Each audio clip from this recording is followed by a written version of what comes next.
The desert Mirage did not fool a single tank. It fooled an entire tank division into chasing an enemy that did not exist. Across the flat horizon of North Africa, German tank commanders watched armored shapes rise out of the heat. Turrets, hulls, movement. A full formation appeared to be advancing just beyond effective range, its outline shimmering but unmistakable. In the desert, that shimmer was familiar. Heat always distorted distance. What mattered was shape and direction, and both signaled danger. Orders came quickly. Engines roared to life. A panzer division pivoted and surged forward, convinced it had spotted a vulnerable enemy force retreating across open ground. The chase felt urgent and obvious. Leave it alone and the enemy might regroup. Press forward and they could be crushed before nightfall. Yet something was wrong. The vehicles ahead never quite grew closer. They shifted with the sun, stretching and compressing as if the desert itself was breathing. Recon reports confirmed what commanders already believed they were seeing. An armored column, real, moving, worth pursuing.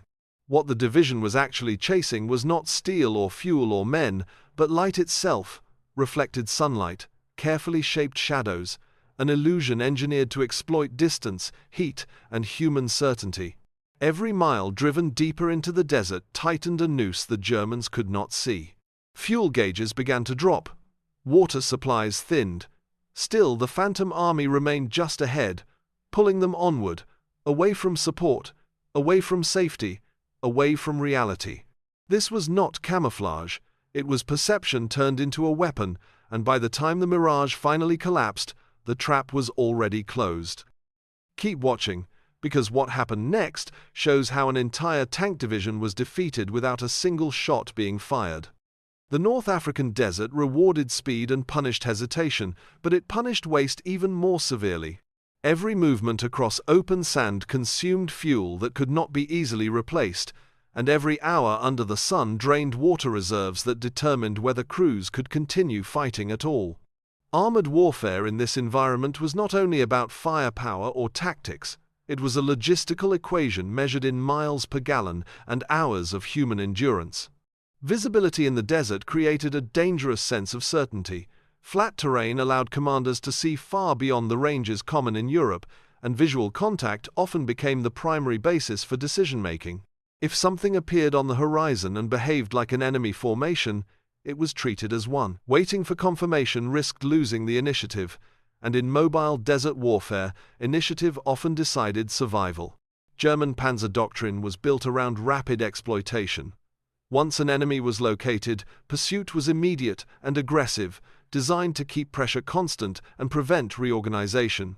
This approach had worked repeatedly during earlier campaigns, reinforcing confidence in speed and decisive action. But it also carried an assumption that what was seen could be trusted.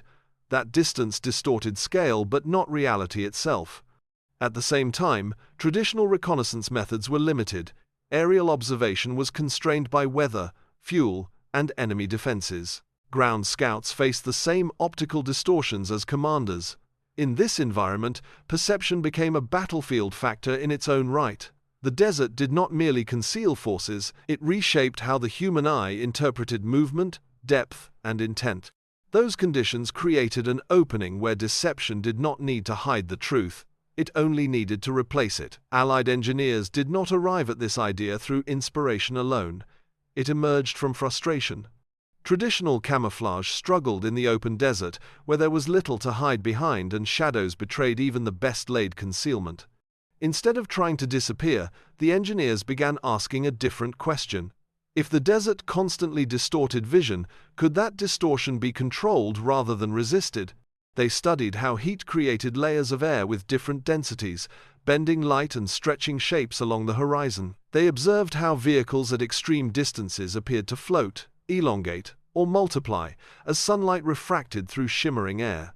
These effects were already familiar to soldiers who had mistaken rocks for trucks or dunes for moving columns. The breakthrough came when the engineers realized that the illusion did not need to be perfect, it only needed to be convincing at a distance, long enough to trigger a decision. Using mirrors scavenged from damaged equipment, glass panels angled to catch the sun, and lightweight frames draped with sand-colored fabric, They began constructing shapes that mimicked the essential outlines of tanks and transport vehicles. From nearby, the constructions were crude and fragile. From miles away, under desert heat, they appeared solid, metallic, and purposeful. The engineers positioned these forms where the sun would do most of the work. As the day progressed, shifting light caused the silhouettes to seem alive, advancing and regrouping without any mechanical movement. The illusion exploited not just optics, but expectation. Commanders did not see what was there, they saw what doctrine told them should be there.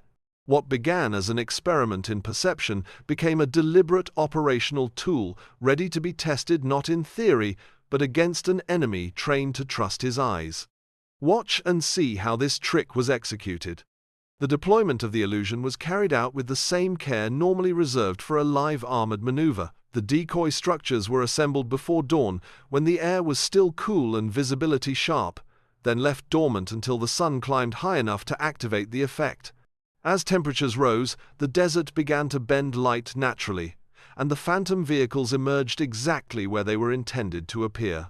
The frames were arranged in loose formations that mirrored real Panzer and Allied tactics, spaced irregularly to avoid the unnatural symmetry that often revealed decoys. Engineers adjusted angles by hand, rotating reflective surfaces just enough to suggest movement when sunlight struck them. Nothing actually advanced, yet to an observer miles away, the shapes seemed to drift forward, pause, then realign, mimicking the behavior of a cautious armored force. German reconnaissance units reported what they believed was a mobile enemy formation withdrawing under pressure. Each report reinforced the last. Dust plumes raised by the pursuing tanks themselves blended with the Mirage, adding realism to the scene ahead. Attempts to close the distance only deepened the deception, as the illusion adjusted with perspective, always remaining just out of reach. The Panzer Division committed fully, altering its axis of advance to maintain contact with the supposed enemy. Hour after hour, the chase continued across open desert, guided not by maps or coordinates, but by something far more persuasive, a picture that looked real, behaved plausibly, and demanded action.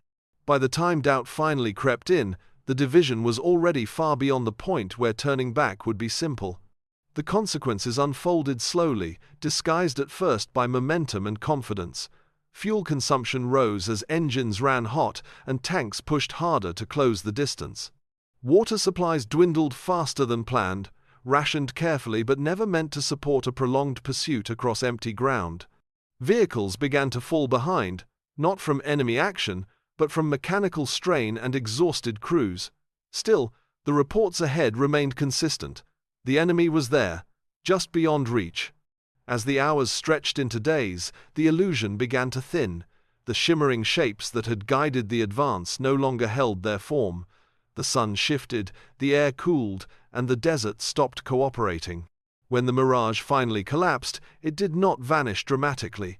It simply failed to reappear. What replaced it was far worse. German commanders realized they had driven deep into a corridor with no prepared supply lines and no immediate support.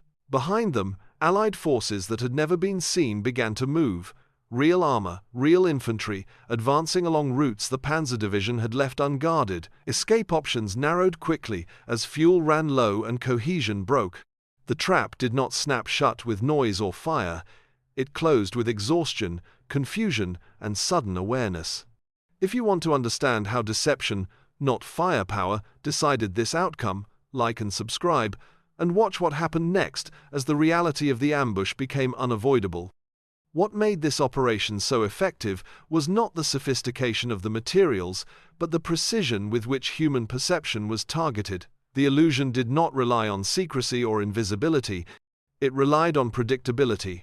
Commanders were trained to trust visual contact, to act decisively when an enemy appeared to be withdrawing, and to exploit speed before opportunity vanished.